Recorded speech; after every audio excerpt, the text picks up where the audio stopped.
սուրբ երորդության ընտրյալ և հավատարիմ ծառա, հաղթող զինվոր և քաջ նահատակ, առաքահաս Սուրբ Սարգիս շնորհած օթևան, Քրիստոսի բարեխոսե ամենքիս համար։ Մեր ներսես շնորհալի հայրավետը այսօրվան տոնեցյալ սուրբերուն համար այս շարականը գրած է։ Եվ այսօրվան սուրբերը Սուրբ Սարգիս Սորավարը, անոր որդի Մարտիրոսը և 14 զինվորները հիշատակենք այսօր։ Սուրբ Սարգիս Զորավարը Գեսարյա ծնած զինվորական մներ, Գաբաթովկյա շրջանի մեջ ծնած էր, Գաբաթովկյո մայրաքաղաքն ալ Գեսարյա քաղաքն էր, այսօրվան Գեսարյան էր, հոն ծնած էր, լավ զինվորական մներ, բարձր պաշտոններ գվարեր և շրջանի զորաբետ ըլլալով պաշտոնի գոչված էր Կոստանտիանոս կայսրի կողմէ։ Կոստանտիանոս կայսրը այսօր մեր մեջը բնակած քաղաքը, գիտեք հայրենով Կոստանտինոպոլի սկսենք, զանազան սիրուն այսպես հաստատություններ, շենքեր շինելով, քեղեցկացուցած էր Կոստանտինոպոլիս չէր ավիլ առաջ, Բյուզանտիոն էր անունը, և Կոստանտինոպոլիս, այսինքն Կոստանտիանոս թագավորին քաղաքը սկսավ անվանդից։ Մեծն Կոստանտիանոսը քրիստոնեության համար մեծ բան գրած էր 327 թվականին Միլանի հրովարտակով Ֆերմանով քրիստոնեությունը ազատ ցկած էր։ Մեր պապերը 301 թվականին ասկով միասին քրիստոնեություն ընդունեցին և մենք այսօր համար հպարտ ենք, որ առաջին ասկովին քրիստոնեություն ընդունող ժողովուրդ ենք։ Մեզ 325 տարիներ վերջը, 326-ին 27-ին Միլան քաղաքի մեջ հրովարտակը բաժնեց, որ քրիստոնեությունը ազատ է իմ քաղաքներուց մեջ։ Եվ այդ շրջանին մեր թագավորը Արշակունյաց հարստության, Արշակունիներու հարստության թագավորը Արշակփենն էր, երկրորդ Արշակն էր։ Արշակփենը և այնադեմ բոլոր մեր թագավորները, այսպես ասենք չագերտյալ կերպով, որպեսզի բարի գենան, իրենց զավակներում մեկ հատը Բյուզանտիոն գղրկեին, մեկն ալ Դիսպոն գղրկեին, Բարսից այդպես թագավորինքով, որպեսզի բադանք մնացած իրենց զավակին համար թեմ չգենան օրվան թագավորներում։ Այսպես էր ուրեմն ստացությունը մեծ զորավարը եղող Սարգիս Զորավարը քրիստոնյա էր և Կոստանտիանոսի հրովարտակենավ առաջնորդվելով բոլոր քուրմերուն բաշտոն ըրած այդպես տաճարները քանդեց, կուրկերը գոտրեց և օր-օրե ավելի բազմանալով եկեղեցիներ կառուցեց, քրիստոնյաներ շայեցավ և ավոր քրիստոնյա զորավարն եղավ։ Բայց Կոստանտիանոսը, որ քրիստոնեությունը ազատ ցկած էր, պատմության մեջ կսվի, թե դագավին դնում չէր եղած և այնպես մերավ։ Իր մայրը Հեղինե Թակուհին խաչապայտը կտավ Երուսաղեմի մեջ։ Այսպես է պատմության թրվակները,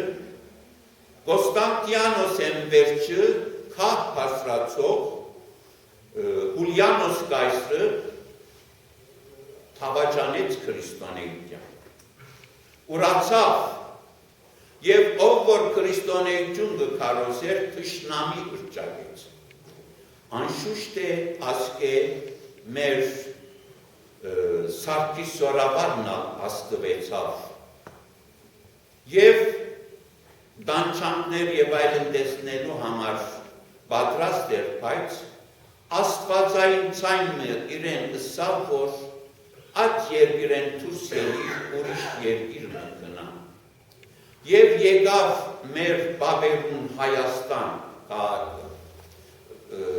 թագավորին փող Արտաշատ։ Բայց մեր Արշակ երկրորդ թագավորը, քանի որ իր զավակն ալ պատանդ էր, այսինքն ռեհին էր, որպեսզի օրվան Հուլիանոս կայսրը չփարգացնե, իրեն թելադրեց, որ տուն Բարսկաստան գնա։ Բարսկաստան գնաց, որպեսզի Հայաստանը դժվար դասության չմնա, այնտեղը քաչ զորավար մներ, արժեքը գիծավ Շաբուխ երկարակյաց կոչվող Շաբուխ թագավորը Բարսկաստանի, 310 մինչև 379 թագավորություն նրած է, 69 տարիներ և ասոր համար երկարակյաց Շաբուխ թագավոր տարվա։ Անոր օրով անալ դագավին գրաբաշտեր, գրագի գբաշտեր, բոլոր այդ երկիրը, ինչպես որ ավիլ առաջ նախքան քրիստոնեություն մեր բաբերն ալ գրագին գբաշտեին, արևին երկրպագություն գնեին, գրակ գբարեին և անոր գբաշտեին, օրմը լսեց, որ զորավարը իր սիրած քաչ զորավարը քրիստոնյա է և քրիստոնեություն կքարոզեց զինվորականներու մեջ և շատ մը զինվորներ քրիստոնեության կգրավիրեն։ Քովը կգանչե, խոստովանիլ կուտաթե, այո, ես քրիստոնյա եմ և Քրիստոսի համար, երրորդության համար կքործեմ։ Անիկա ըստիպեց, որ գրագին և գուրկերուն նվեր նվիր է, այսպես պաներ մտա և երկրպագությունն է։ Սուրբ Սարգիս Զորավարը և իր տղան Մարտիրոսը հոն բազմության մեջ էին, Սարգիս Զորավարը ըսավ, որ ես միայն Սուրբ երրորդության կհավատամ, անոր կթավանիմ, գուրկերուն ոչ մեկ բան չեմ դար, չեմ մատուցեր և իմ ասվածս գենթանի ասված է, մարդիկը շինած են ասկուրկերը, ես ասոն չեմ հավատար, ընդհակարակը կգոդրդեմ ասոն կսավ և սկսան գրակը մարել, գուրկերը գոդրել, կետինները նետել, բոլոր քուրմերը, Բարսից քուրմերը, ասիկա տեսնելով, շատ մեծ զայրութով սկսան հարցակի, ոտկերունդագը արին Սուրբ Սարգիսի Մարտիրոս զավակը, ոտքով զարգին, գիծ տվին, փրունցքով զարգին և ի վերջո վրան ավորմը հարյուրավոր մարդով ուտեց, մահացավ Մարտիրոսը։ Այդ միջոցին Շաբուխ թագավոր, որ շատ կհավներ Սարգիս Զորավարին, ըսավ, որ գեցեք, ասիկա ես փանդ պիտի նետեմ։ Փանդ պիտի նետեր, որպեսզի թերևս սղճա և ելլե գուրկերուն նվերներ տա և գրապաշտության դառնա։ Բայց նորեն երբ որ հանեց փանդեն, նույն բանը ըսավ.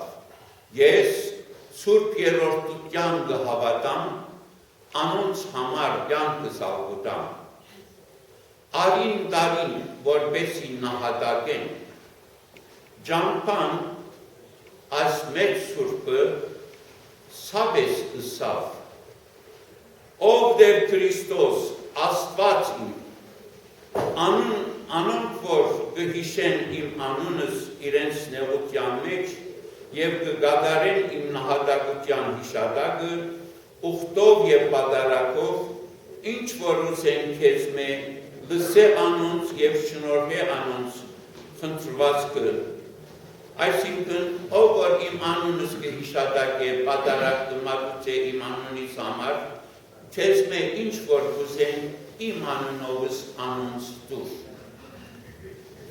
Այսօր մենք ախոս հավաքված ենք Սուրբ Սարգիսը, իր որդի Մարգիրոսը և նահատակ 14 զինվորները կհիշադակենք, ուրեմն ամեն օրվնե ավելի շատ մեր աղոթները ընդունելություն պիտի գտնան բարձրագույն Աստծո կողմը, քանի որ Սարգիս զորավարը նորեն կգարտան որ ներողություն, ով դեր Քրիստոս Աստվածին, անոնք որ կհիշեն իմ անունս իրենց նեղության մեջ և կգադարեն իմ նահատակության հիշադակը, ուխտով և պատարակով, ինչ որ ուզեն քեզ մե, լսե անոնց և շնորհե անոնց խնդրվածքը։ Երկինքեն ցայնը կլսվի և լսեր, պիտի դամ քու խնդրածս և պիտի կատարեմ աղաչանքս։ Ուրեմն խնդրակատար Սարգիս զորավար ատլսենք մենք ասոր։ Արաքահաս զորավար, արակ հասնող, շուտ հասնող, մեր Քարիքին երկրորդ կաթողիկոսը 2017 թվիներ կարծեմ երիտասարդներու օրհնության օր հռչակեց Սուրբ Սարգիս զորավարի հիշադակման օրը։ Այսօր թերևս հեռադեսին ունեցողները Հայաստանի հեռադեսի դիտողները գրնան տեսնել, որ այսպես ծիերուն վրա նստած մարդիկ մեծ ֆեստիվալ կգադարեն, մեծ տոնակատարություն կգադարեն և երիտասարդները և երիտասարդուհիները կօրհնվին։ Սուրբ Սարգիսի պահքը ժողովուրդը առաջավորած պահքի, հետը կապ չունի, բայց այնպես հանդիպած է, որ 5 օր պահ կրնել են վերջը առաջավորած պահքին, Սուրբ Սարգիսը կդոնենք հաջորդ շաբաթ օրը։ Սուրբ Սարգիսին բախվի ժամանակ մեր մեծերը ժամանակին աղով և ալիրով հացմը կպատրաստեին, շատ աղ գտնեին և ադիգա գտեին։ Անշուշտ է քիշերը երիտասարդները ասիգավերի շատ կպրնեին պահքը, գզարավնային իրենց երացին մեջ, ով որ իրեն չուր դար, անոր հետ կամուսնանային նսելով այսպես ավանդություն մնալ դար։ Ես մարդ գիտեմ, այո, Մալատյացի ձամոտ մոնեինք, Սուրբ Սարգիսին բաղ կպրներ է և իր ամուսինը տեսեր է երազի մեջ իրեն չուր գուտագոր և ամուսնացած է։ Հավատք է անշուշտ։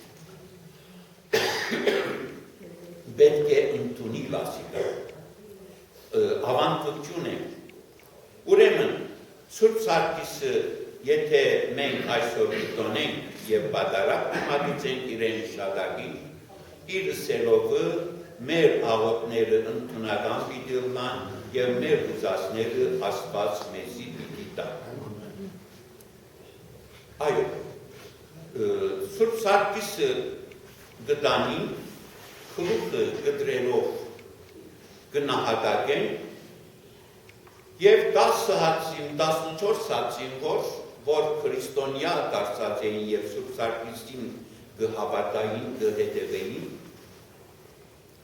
անոնք ուզեցին, որ թաղեն բադիվով իրենց զորավարը, անոնք ալ նահատակվեցան։ Ուրեմն առաջ Մարգիրոս որդին նահատակվեցավ, վերջը Սուրբ Սարգիսը, վերջն ալ 14 զինվորները։ Մեր Այկուպենի հնարիչ Մեսրոպ Մաշտոց Պարտաբետը գերտալ Բարձկաստան, անտեղը հին քաղաքներ կան, որոնց անունը հոսկրած են, բայց արդեն այսօր անոնց տեղը չի կա, ավերակներ են, Մազնթարան քաղաքի մեջ գնահատակվի, Համյան քաղաքի մեջ թաղվեցավ Սուրբ Սարգիս, մեծ պատիվով հավատացյալները թաղեցին, մեր Մեսրոպ Մաշտոց վարդապետը իր մասունքը բերավ և Գարպի գյուղին մեջ այսօրվան Վանի նահանգին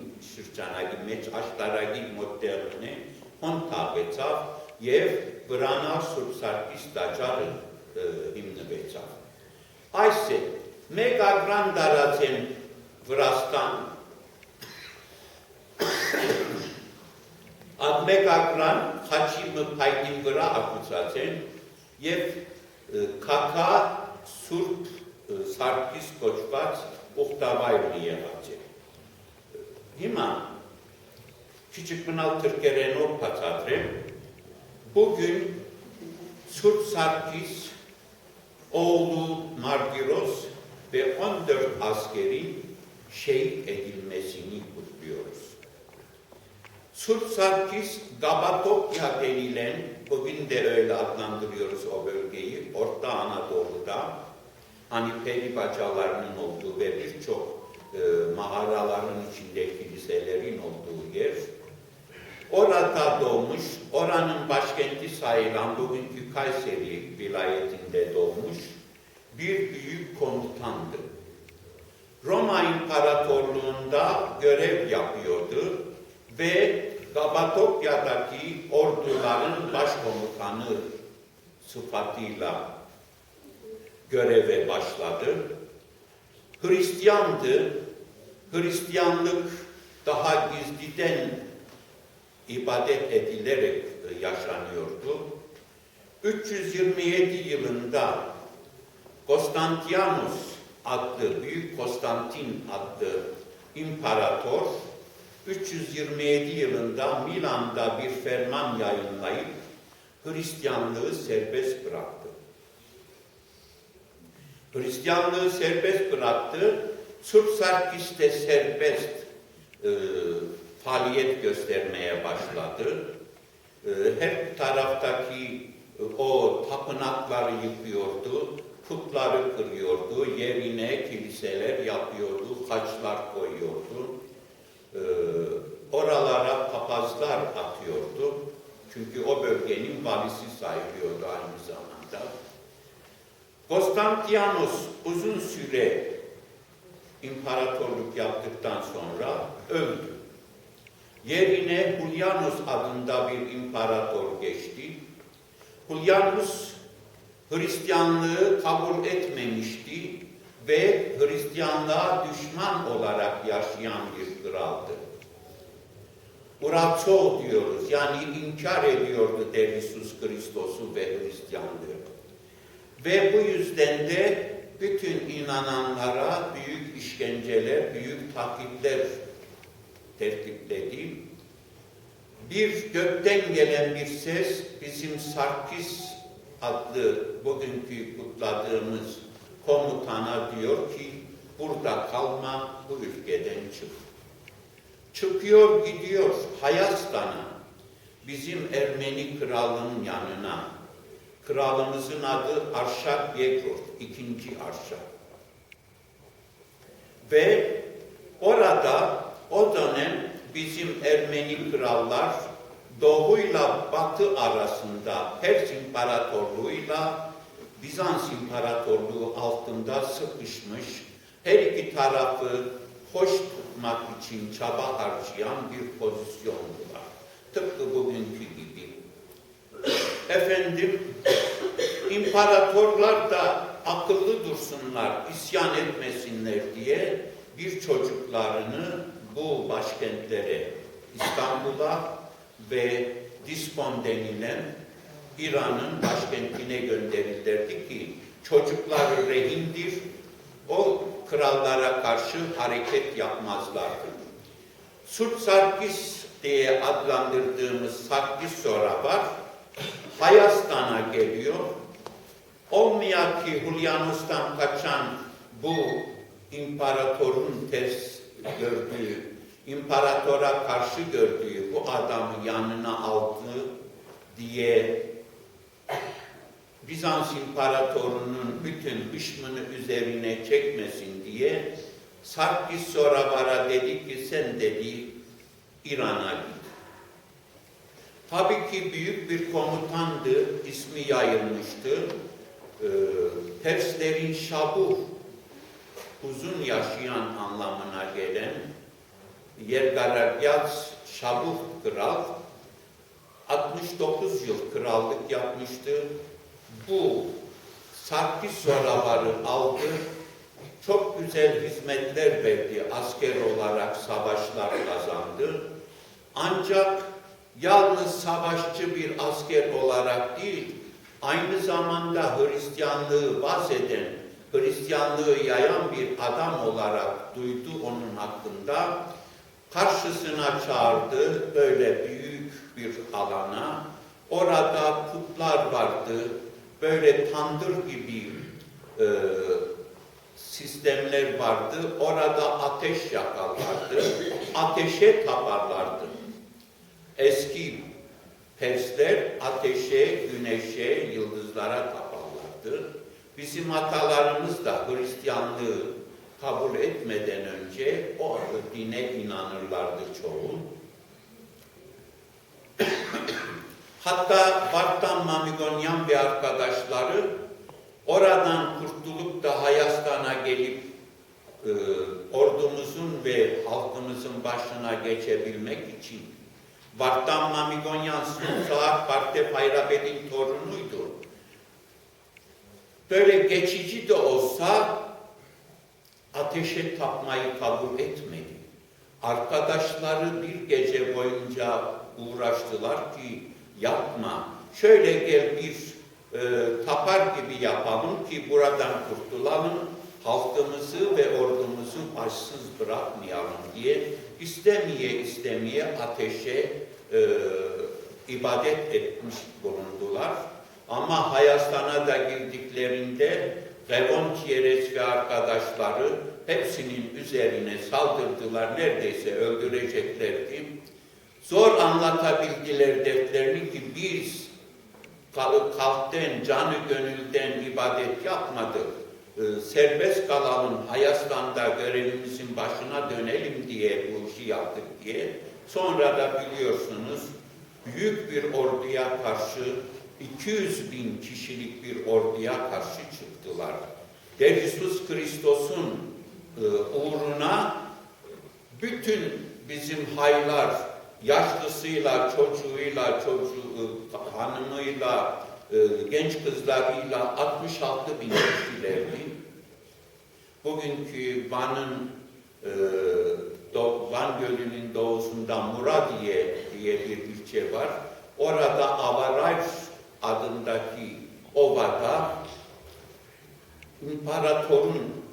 Pers İmparatorunun 200 bin düzenli ordusuna karşı 66 bin kalabalık, hep yani yaşlılar, çocuklar karşı çıktılar. Ve o zamanın en güçlü sistemlerden birisi olan 200 tane de fil getirmişlerdi. Atalarımız geçici bir ateşe taptıkları için kendilerini günahkar hissediyorlardı ve o savaşta çoğu inananlar kanlarını akıttılar, şehit oldular. Sulh Sarkis de böyleydi.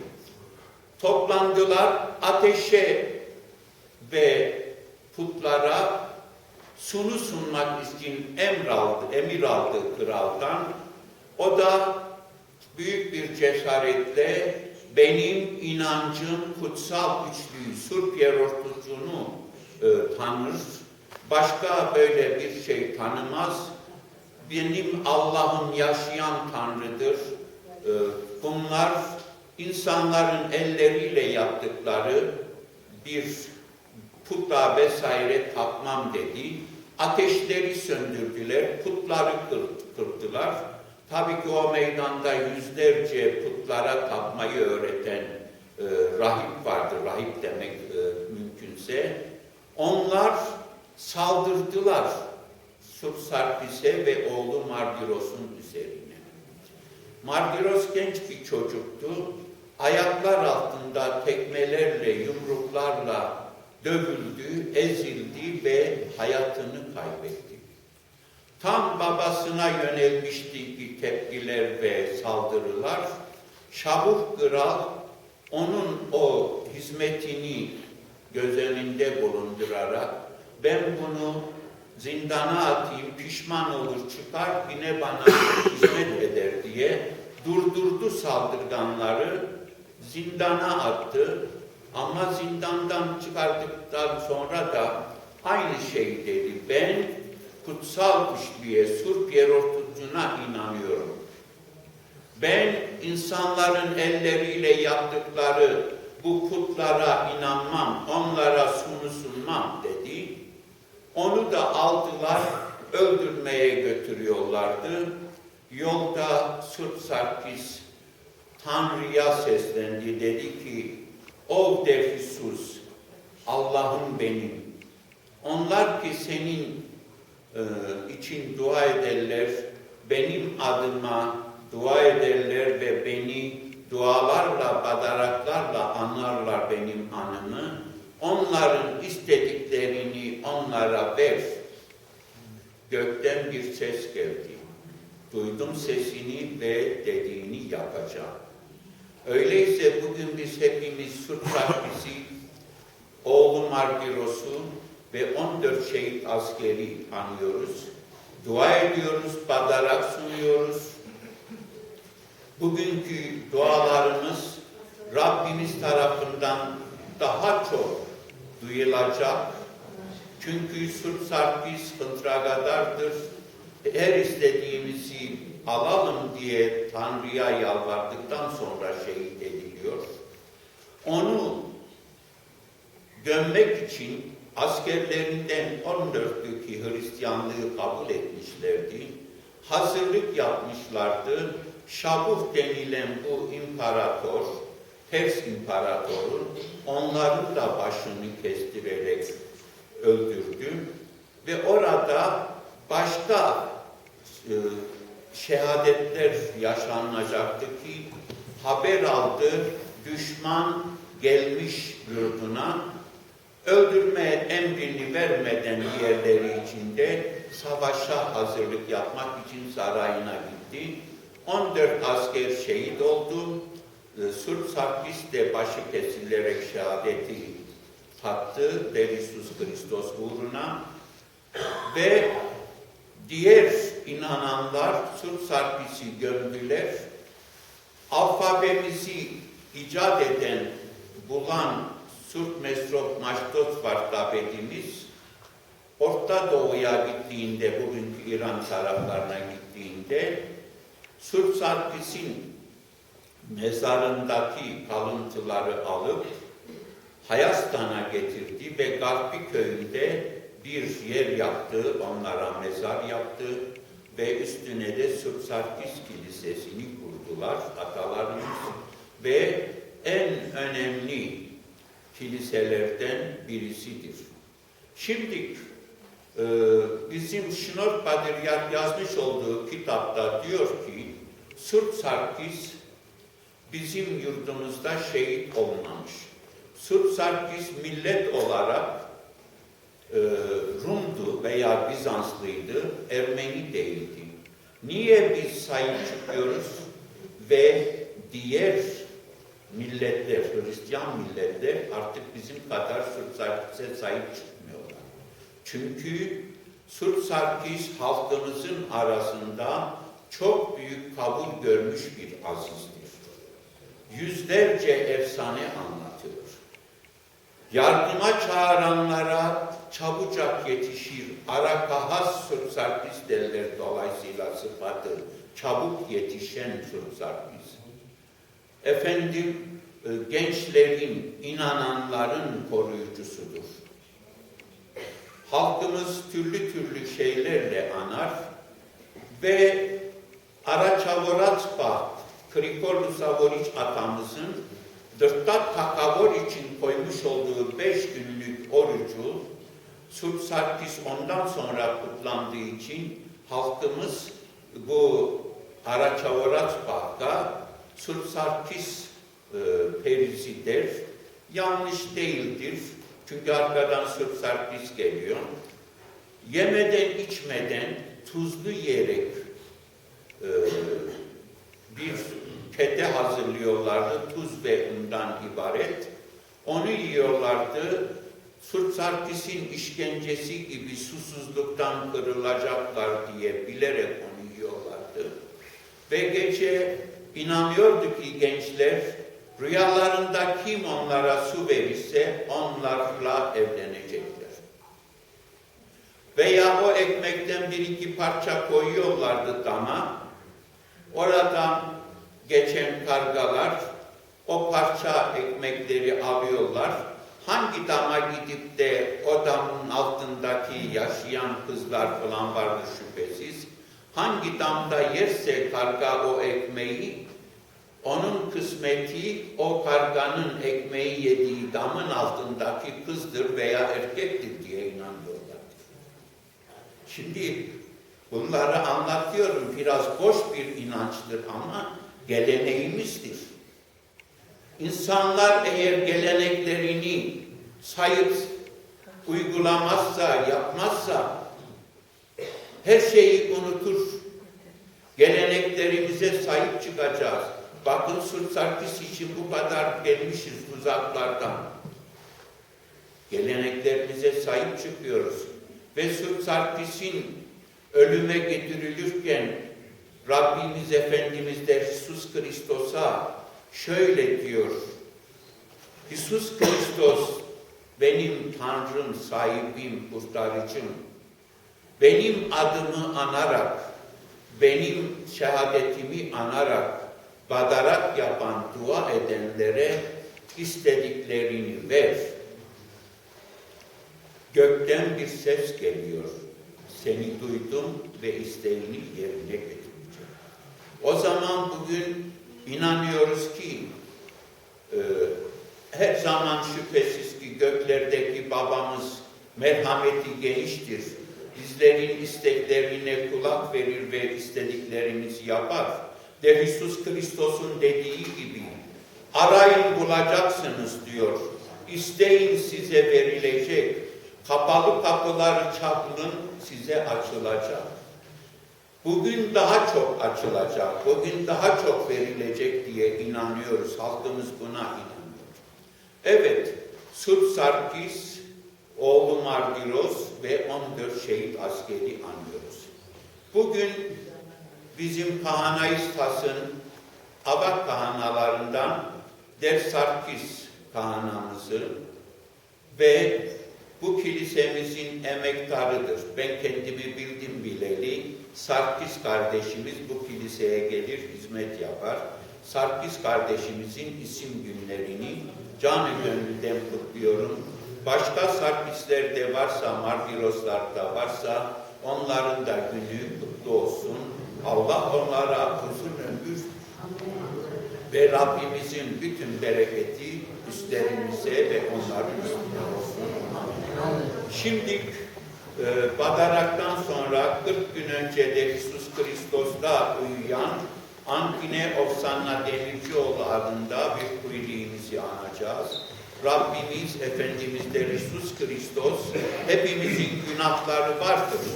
Günahlarımızı adaletiyle yargılamasın bizleri, ya merhametiyle, engin, sonsuz merhametiyle kucaklasın diye dua edelim.